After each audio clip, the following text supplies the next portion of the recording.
Қазақ халқының ауызша тарихын шежіре деп атаймыз. Бұрын қазақта әрбір ру, әрбір үй, әрбір ұлыс ата тегін шежіре арқылы тарқатып біліп отырған. Жалпы тарих пәні өзі нені оқытады? Тарих пәні өткенді біл, бүгінгіні түсін, ертең қайда барамыз. Бүгін біз қайда тұрмыз деген нәрсені айқындайтын негізгі миссиясы, атқаратын ісі осы тарих пәнінің осындай. Ал шежіре соның ішінде қазақ халқына тән өрбу, даму. Бір шетінен қарағанда этногенезис, халық қаяқтан шықты деген сұраққа жауап беруге тырысатын тарих. Өйткені бәрің айтасыңдар ғой, мен кіммін деп. Әкеңді айтасың, атаңды айтасың, үлкен атаңды айтасың, жеті атаңды айтасың, одан руыңды, одан тайпаңды тарқатасың. Бұл қазақ халқындағы шежіре тарқату өнері бұрыннан келе жатыр. Ал бізге жеткен әртүрлі шежірелері бар. Мысалы, Әбілғазы Баһадүр ханның еңбегі, ол да шежіре. Түрік шежіресі деп атайды. Түрікмен шежіресі дейді. Қазақ хандандардың шығу тектерін апарады. Шах Мұхаммед достында еңбегі, Шыңғыснамасында шежіре, Жошының ұрпақтары туралы айтады. Кімдер болды дегенде. Әр рудың Бәйдібектен тарқатады. Ақ арыстан, жан арыстан, бек арыстан тарқаттық деп тарқатады. Шежіренің тарқатылу және түсіндіру жолдары өте көп. Әр аймақтың, Батыс Қазақстанның өзіндік бір шежірені тарқату жолы бар. Оңтүстіктің, ұлы жүздің немесе орта жүздің өз ру тектерін тарқату шежіресі бар. Біздегі тағы бір ұлы шежірестер деп Мәшһүр Жүсіпті айтамыз. Мәшһүр Жүсіп қазақ халқының шежіресін жинап тарқатуды көп еңбек етті. Ал енді мына менің қолымда тұрған Шәкәрім қажы, бұл кісінің шежіре жазуы да, стилі де ерекше. Мен бұл кісінің бір таңғалатыным, бұл кісінің шежіресі тарихи шындыққа жақын келеді. Ақпаратты беруді. Осы жерде шежіренің бір осал тұсын айтып кетейік.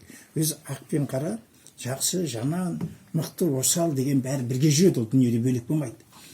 Шежіре тарихи, терең тарихи хронологиялық ағымды сақтай алмай қалады. Жаңылдырып жібереді.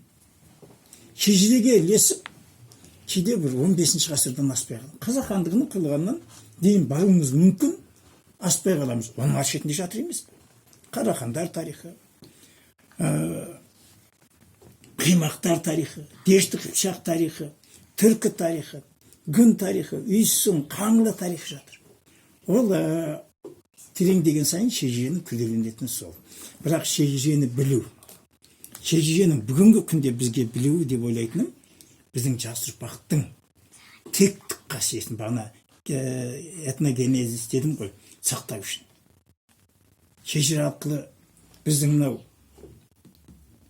урбанизация, қалаға көшу, ішкі миграцияның күшейген, сыртқы миграцияның келу жағдайында біз жетіатадан жаңылып қалуымыз мүмкін. Сөйтіп, баяғы есім салған ескі жол, Жетіатаға тұрмай қан шатыстыру, үйленуге болмайды деген дәстүріміз бұзылып кету қаупі бар. Сондықтан да әр үй, әр азамат, ұл болсын, қыз болсын, өзінің шежіресін тарқата білу керек. Ол көп уақыт алмайды. Әр үйдің төрінде, кітапханасында, қазіргі заманда компьютердің бір бөлігінде ақпарат ретінде менің шежірем, менің тегімнің шежіресі деген бөлім болса, Айдос, қалай ойлайсың? Өте пайдалы болатын еді. Біз бұл мәселені осы мектепте қарадық, зерттедік. Жетіата дәстүрі деген мәселені қарадық. Сауалнама өткіздік. Кейбіреулер жетіатасын түгел санап бере алмайды. Арғы тегін емес. Ертең интернетке кіріп қараңыздар. Жақын ара адамдардың қаналысынан туған балалардың түрі. Тік төрт аяқтап жүре алмайтын балалар бар екен. Екі аяқтап, төрт аяқтап кеткендер. Тіпті туысынан дауының ең бір нашар түрін өрінғандар бар екен. Осының көбі бағанағы ғылыми атағы бар өзі, жетіатаға тұрмай жатсың. міне шежіренің бізге қазіргі керектегі, өйткені қазір қазақ тарихы деген үлкен тарих болды ғой, оның зерттеу жолдары жүріп жатыр, зерттеу мектебі қалыптасып жатыр, методологиясы жасалып жатыр, ол шығады. Біз әлі терең сақтардан ары дәуірден, арилер дәуірінен бастап тарихымызды қайтадан жазып шығатын шығармыз. Бірақ шежіре ондай тереңдікке бара алмайды.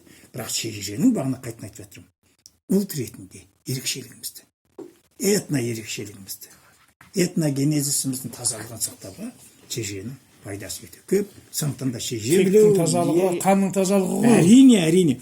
Сол тегі таза, дені таза ұлт ақылды ұлт жасайды. Ал ақылды ұлт қазіргі заманда ұлт болып қалады.